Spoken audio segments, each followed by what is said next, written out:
Rahul Sharma joins us on the show from JM Financial. Rahul, hi. What do you make of the market texture right now? It's an important day of the weekly options expiry as well. Yeah, hi, very good afternoon. Eventually, this rut that we've gotten into in the last 7 odd weeks seems to be nearing its end, and there is a possibility that we see an upwards breakout happening in the Nifty.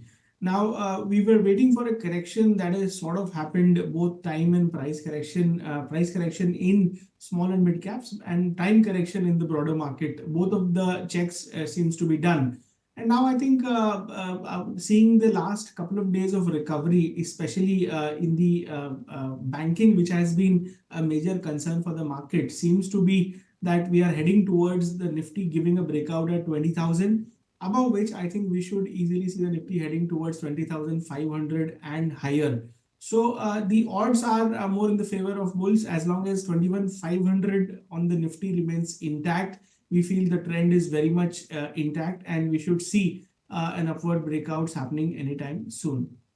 Okay, waiting for those breakouts. But, Rahul, breakouts have been quite visible on SBI, and finally HDFC Bank is also moving a bit. Do you think this is a false breakout of sorts, or there is a bottom in place here? Yeah, so if you look at the Nifty Private Bank Index, that index is overdone. The correction seems to be overdone. Not only the ratio chart is oversold, but even the comparison, if we do the absolute chart analysis, it seems like the risk rewards have again turned favorable for longs in private banks. Now, on one side, we've had PSU banks which have been very robust in the entire correction, hardly any fall seen in the PSU names, but it is the private banks which are coming back into the buy zone. So I feel that over the next 2 to 3 months, private banks have a lot of catch up to play with respect to the overall rally that we've seen in the PSU banking space. And in that scheme of things, HDFC Bank should see a pullback. That stock is something where a lot of longs are stuck, so it may not have like a V-shaped rally. But on the other side, we have something like ICICI Bank, Axis Bank, Federal Bank, which have not corrected as much.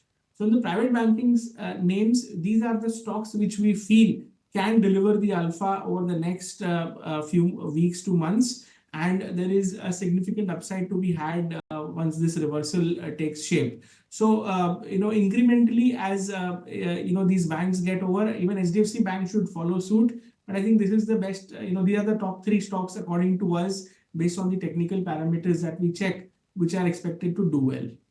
Okay, so these are the top 3 stocks which are probably on the verge of breakout. But which are the other stocks that you would want to recommend, Rahul, from the broader markets or the other sectors? Yeah, so on the PSU side, PSU plus metals is one sector which is doing well. So in that space, Steel Authority of India, SAIL looks pretty solid at these levels. The stock did enjoy a very sharp bull run in the past few trading sessions. Now this correction brings in a good opportunity for re-entry around the 125 mark. We feel that the stock has got more firepower on the upside, which means 150 to 165 is where we see the stock heading in the short to medium term. The stock can be bought with a stop loss at 115. So this is something that we like on the long side. On the banking side, I just discussed ICICI Bank. That looks good for a new high. So one can look to buy at these levels, targets of 1,070 and 1,100. And on the downside, one can keep a stop loss at 970. So both the stocks look good on the long side, ICICI Bank and SAIL. And both the spaces are seeing good traction. Thanks so much, Rahul, for making time and speaking with us.